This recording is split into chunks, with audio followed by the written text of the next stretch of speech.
Hey guys, what's cracking? This is Krakenation here. Today we are recording our post-com for our GDS Week 3 match against the Swindon Swifts.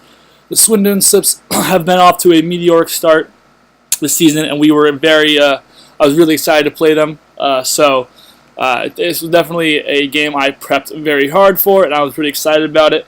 We got a defensive Skarmory that we're bringing here. So this Skarmory basically, his team is actually just like 8 or 9 or 10 physical attackers and like a Florges and an Aegislash. So right off the bat, I was like, man, I'm just gonna bring physical defense and just wall this guy, and then I'll bring offense to like sink my teeth in when I get an opportunity. So with that in mind, sorry about the Vileplume sprite not loading. We got this defensive Skarmory. It's running rocks for our team. Got that Whirlwinds that Aegislash can't set up on us. Dragonite can't set up. It's got that Rocks, Whirlwind, Roost, and Brave Bird. It's a pretty good set here. We got BEWEAR, and BEWEAR is again a really good defensive Pokemon. In this matchup, takes on Mamoswine. Honestly, takes on Dragonite. Takes on every single Aegislash that isn't running Flash Cannon. Takes on like a lot of Pokemon. Obviously, Florges is a really big problem for it, so you have to keep that in mind. We got Vileplume. Vileplume's running just Strength Sap because again, Strength Sap is such a good move to take on physical attackers. It's really, really good. And when he's got literally 4 or 5 physical attackers on just this team alone, and then the only one that's definitely not is actually Florges, which again, Vileplume just beats anyways because it's a poison type. It's just actually a really interestingly good Pokemon here. So we brought a physically defensive. Literally, all 3 of these first 3 Pokemon are just physically defensive walls, and you can already see they put in a ton of work. Next up, we've actually got a Life Orb Hoopa. Life Orb Hoopa just like eats things alive on this team. Especially a lot of things he actually didn't bring, but it basically just kills everything that's slower than it, and that's pretty sweet. Then we got a Landorus and a Deancey here. This is just an offensive. These are just offensive sets. So we're gonna hop right into it. Actually, this is actually a what was it? I think it was a Scarf Landorus, which is a little interesting. The question will bring for sure when he's got things like Mamoswine and Dragonite that can just set up or like Mamoswine can threaten with Ice Shard, and Dragonite just sets up. So that was definitely questionable. He also had a Ditto that just came in on Landorus with Earthquake. So that was a question we'll bring. Maybe not the greatest decision, but we'll see how it pans out in this game right here. So right off the bat, I see that my defensive Pokemon, are going to be able to put in a lot of work. Vileplume actually has a chance to put it. It's actually Yachiberry Vileplume, which is a chance to actually just demolish most of this team. So I'm actually going to end up leading with. Let's turn that volume off. I'm actually going to lead with my BEWEAR because I feel like it actually can just beat 5 of these Pokemon one-on-one usually. So he leads with Rick Ross here. We actually just go into Scar because we are going to be able to set up our rocks on this thing. Clicks Close Combat. There's actually a pretty good chunk, but not that much. I'm able to just click my rocks as he clicks Knock Off and knocks off my leftovers. Definitely is unfortunate, or my Rocky Helmet. We actually allow him to take a little bit more chip. Skarmory was really good because he had a Mega Pinsir. So Skarmory's Rocky Helmet was really going to be quite useful. But no Mega Pinsir made it. That's kind of why I also was Scarf here. But no Mega Pinsir made that a lot easier to deal with. So I did actually make the mistake of roosting there and close combating, which I got punished for pretty hard. But I actually just ended up staying in and I'm like, alright, whatever, I'm going to sack off Skarmory. I clicked Brave Bird, which actually ended up being pretty awesome in this matchup. Because it's not clearly not leftovers, and I was either expecting Weakness Policy or Colbur Berry, but I do take this chance to just switch in the free switch into this and just fire off a ton of damage. Even this isn't going to take Hyperspeed Fury that well, so now I need to switch out because this thing does get U-turn. So I actually end up going into BEWEAR, which I know can just eat that U-turn up for breakfast, lunch, and dinner.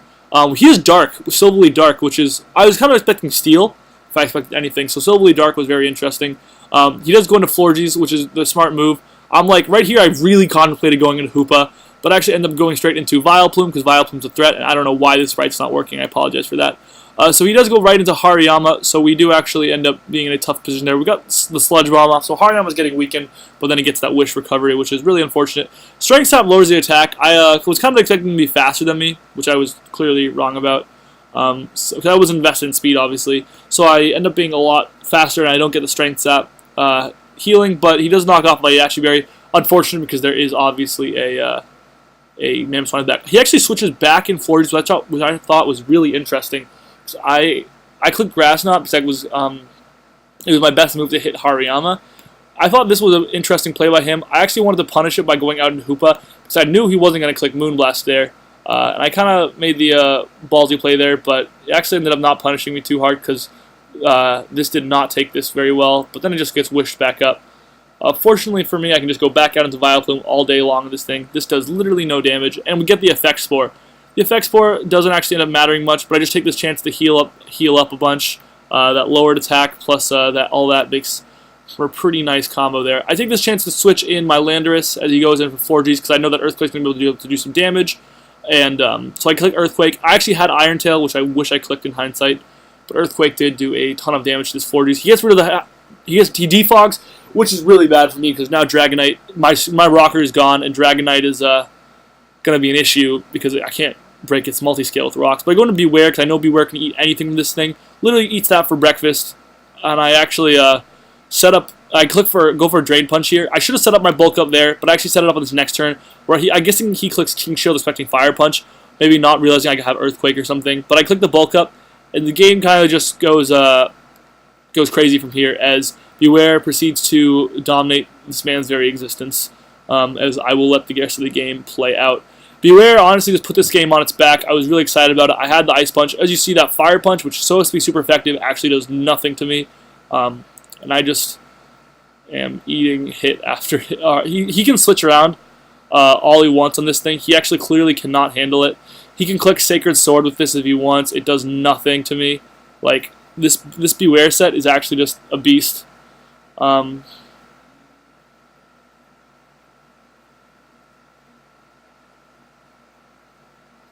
We can see just BEWEAR just absolutely going off. I was actually kind of afraid of Endeavor here, and if this goes down, I am a little susceptible to Dragonite, but didn't end up being that much of an issue because I just ended up not having Endeavor. The rest of the game is history as BEWEAR proceeds to just absolutely mowed this man into the ground.